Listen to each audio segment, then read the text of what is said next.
Your teenager comes home, goes straight to their room, closes the door. You knock. They're fine.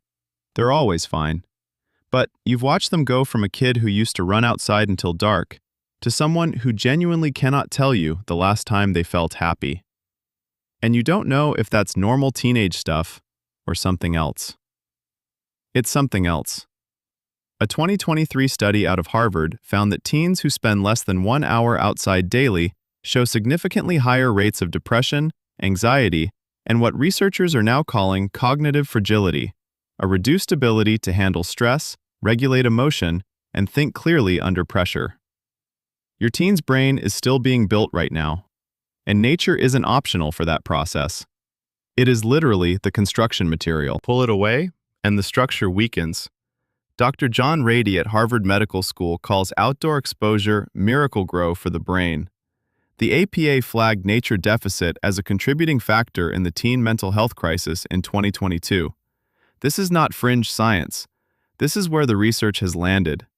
What I'm going to walk you through is what the psychologists are getting right, and the one critical thing they keep leaving out of the conversation that changes everything for parents of teens specifically. By the end of this video, you'll have a clear picture of what's actually happening in your teenager's brain and 3 realistic entry points that work even for teens who will absolutely refuse to go touch grass. But I need you to hear the reframe I'm going to give you at the 5-minute mark first. Because most parents are trying to solve this problem in a way that's making their teen dig in harder, and the solution is almost the opposite of what feels instinctive. So let's talk about what's actually happening inside your teenager's brain right now, because it's not what most people think. Here's the thing I want you to sit with before we get into the science. The teenager shutting themselves in their room isn't new. That's been happening since rooms existed.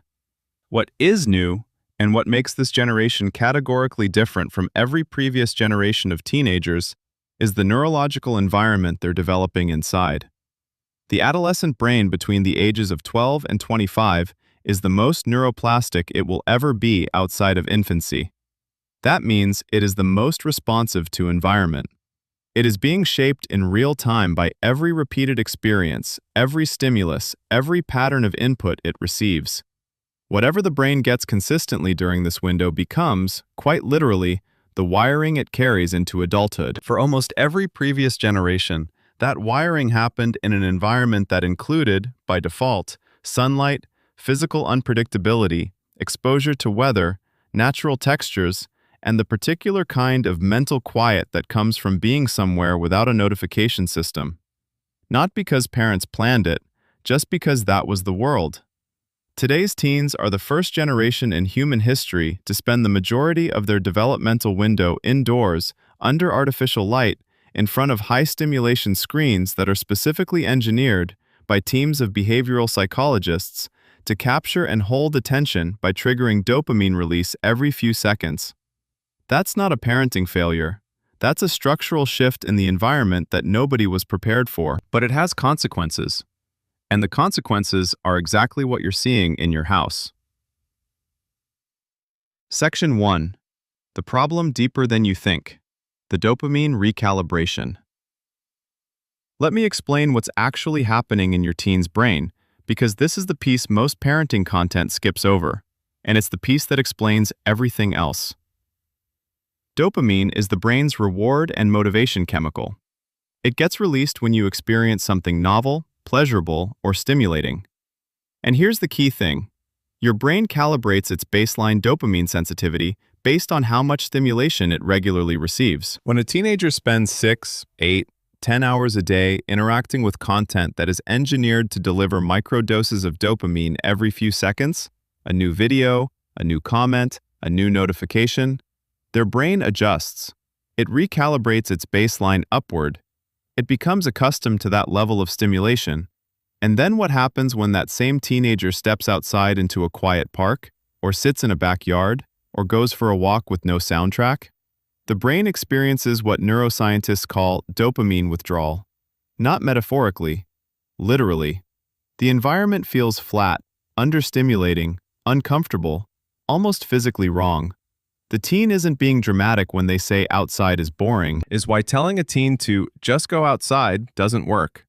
You're asking a nervous system that has been calibrated to high stimulus input to suddenly find satisfaction in low stimulus input. That's not a willpower problem. It's a neurological mismatch. And if you understand that, the whole approach changes. Section 2. Why conventional wisdom fails. So what do most parents do? And I want you to think honestly about whether you've tried any of these. They set screen time limits. They confiscate devices. They announce family nature hikes. They say, "Put your phone down and come outside. It'll be good for you." And their teenager responds with resistance, resentment, or the kind of dead-eyed compliance that is somehow worse than refusal. Here's why all of those approaches backfire specifically with teens. And this is the neuroscience, not a parenting opinion. The teenage brain is in a developmental stage that is hypersensitive to autonomy. The prefrontal cortex, the part that handles long-term thinking, impulse control, and the ability to weigh future benefit against present discomfort, isn't fully developed until the mid-20s. What is highly active in the teen brain is the limbic system, the part that processes social threat, identity, and the acute need to not be controlled. When a parent forces outdoor time, the teen doesn't experience it as, "this is good for my brain." They experience it as a threat to their autonomy. And when something is framed as a threat, the limbic system shuts down the capacity to actually enjoy it. You can put a teenager in the most beautiful forest in the world against their will, and they will not receive one measurable benefit from it.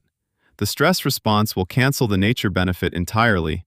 So the question isn't how to force them outside. The question is how to make outside feel like their idea. Pattern interrupt. The reframe. Okay, stop. This is the moment I told you about in the intro. I want to ask you something directly, and I want you to actually answer it. Have you ever thought, even for a second, is my teenager pulling away from me, or are they pulling away from everything? Because if it's everything, if it's not just you they're disconnecting from, but friends, activities they used to love, things that used to light them up, what you're looking at is not an attitude problem. What you're looking at is a nervous system that has lost access to its own reward system. Teens who are nature deficient and screen saturated don't just lose the ability to enjoy the outdoors. They progressively lose the ability to enjoy anything that doesn't provide the same intensity of stimulation they're used to. Meals feel boring. Conversations feel boring. Their own thoughts feel boring. They're not ungrateful. They're not lazy. They are neurologically understimulated by their own life, and they don't have the vocabulary or the self-awareness to tell you that. That shift, from a child who ran outside until dark to a teenager who feels nothing, is not puberty. It is dopamine recalibration. And that is a profoundly different problem with a profoundly different solution. The solution is not punishment or restriction. The solution is gradual sensory recalibration. And it starts not with nature. It starts with you understanding why your teen actually can't enjoy it right now and meeting them exactly there. Section 3. The actual solution. 3 realistic entry points. Here's what the recalibration process actually looks like in practice. And I want to be honest with you, this isn't a weekend fix. You're working with a nervous system that took months or years to get here. But you can start this week, and your teen will not know you're doing it. That's the point. Entry point 1. The interest Trojan horse.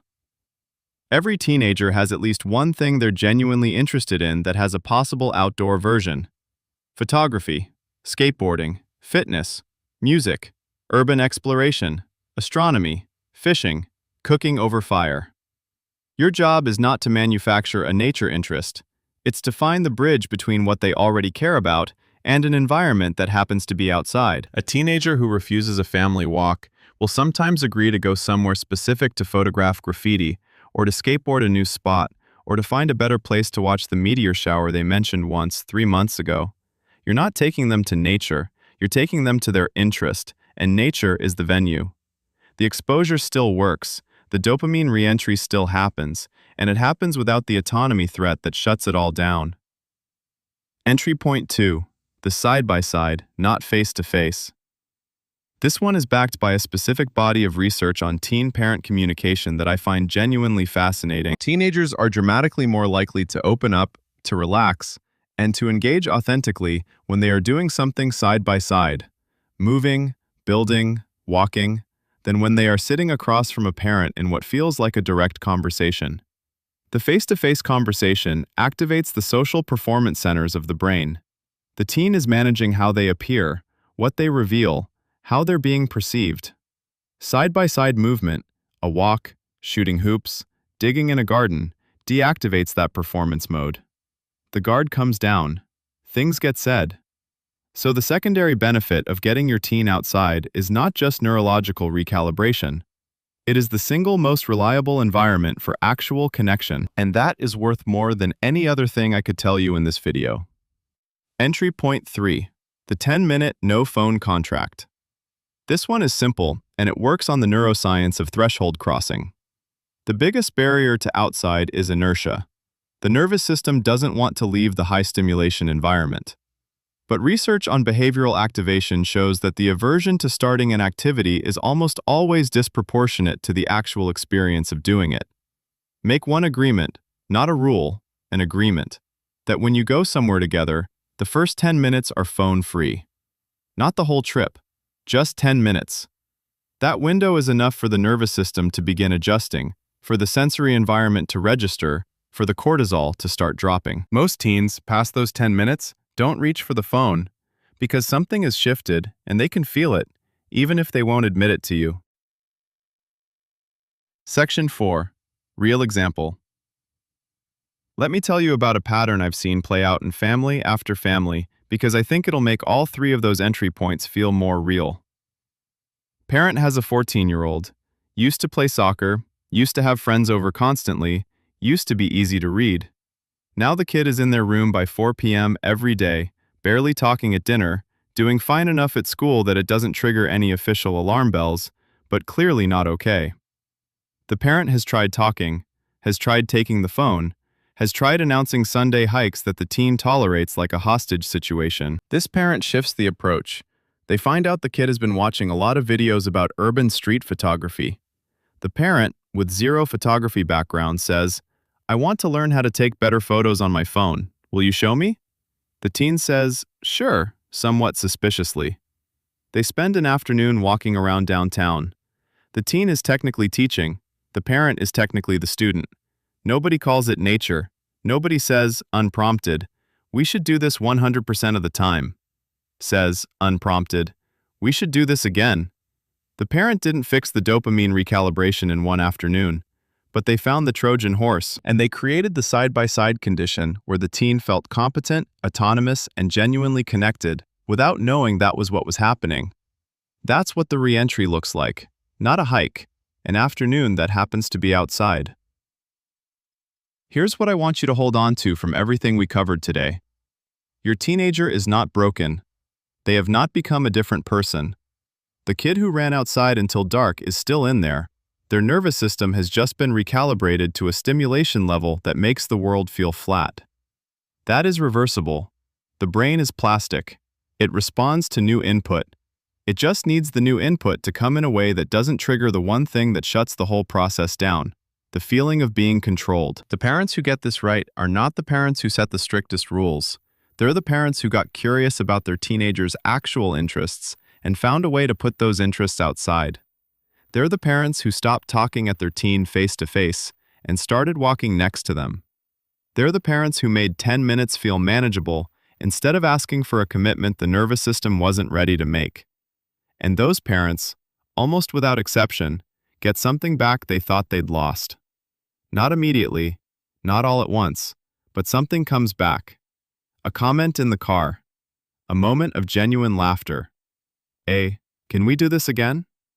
That's not a small thing. That's everything. If this reframe landed for you, if something shifted in how you're thinking about your teen, here's what I want you to do right now. Think of one thing your teenager is genuinely interested in that has an outdoor version. Just one. Write it in the comments. Tell me how old your teen is, what the interest is, and what the outdoor version might look like. I respond to comments in the first 24 hours, and I will personally give you a specific suggestion if you're stuck. Because the Trojan horse matters, and sometimes you just need one more person to help you find yours. And if you have a co-parent, a partner, a spouse who is frustrated with your teenager right now, send them this video. Not with a message, just send it. Because the one thing that makes this harder than it needs to be is one parent trying to implement a neurological recalibration strategy while the other parent is still confiscating phones and announcing mandatory family hikes. You need to be working from the same understanding. This video is that understanding in 10 minutes. Subscribe and hit the bell, because next week, I'm covering something that connects directly to this: the specific way parents accidentally teach anxious teens to avoid discomfort instead of tolerate it, and how that avoidance pattern hardens into something much more serious by the time they hit 18. It's one of the most important things I've ever made, and if you're watching this video, you need to see that one too. Your teenager is not lost. They're just waiting for someone to find the right door. I'll see you next week.